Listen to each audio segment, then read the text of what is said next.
Just did a starter on this is an '07 F-150 with a 4.6, and I want to go over a few tips, maybe a trick, to get that starter in there a little bit easier.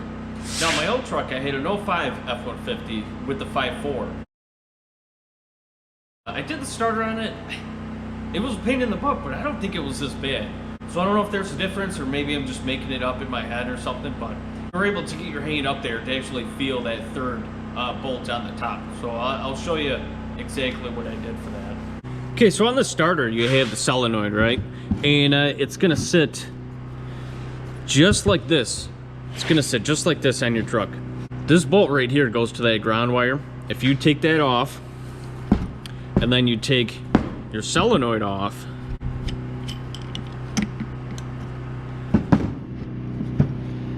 you can now reach your hand around to get to that third bolt.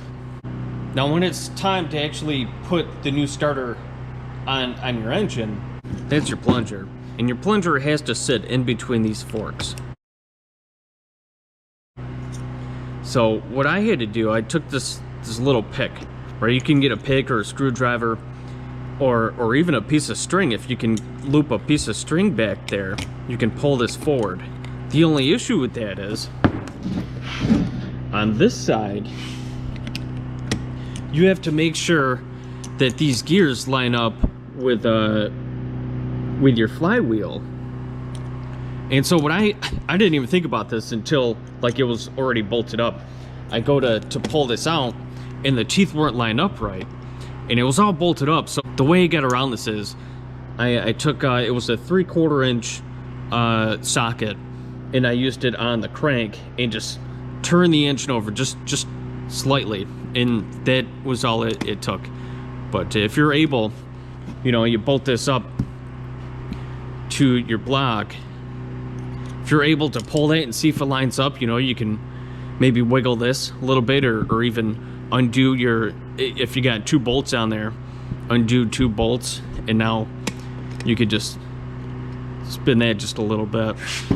And then with those forks out, when it comes time, you just take your solenoid and you just put it back on there. From the screw side, there's a couple of things you can use.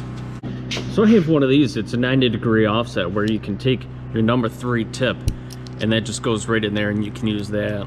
If you don't have anything fancy like that, if you have a number 3 tip, you can take a 1/4 inch drive with a 1/4 inch socket, and that's going to sit right in there. And from there, you can tighten it up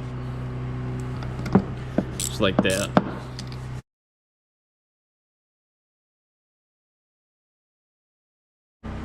That's essentially what I did. The job wasn't that hard at all. The worst part being in New York, we deal with a lot of salt in the wintertime. So everything's rusted out when you're under there. You got debris flying at you left and right. But it was an easy job. Once you take that solenoid off, the access to that third bolt is fairly easy. So that's my recommendation for you. It might work on the 5.4s, I'm not sure. It's been a few years since I've done that one. But on this 4.6, it made life a lot easier.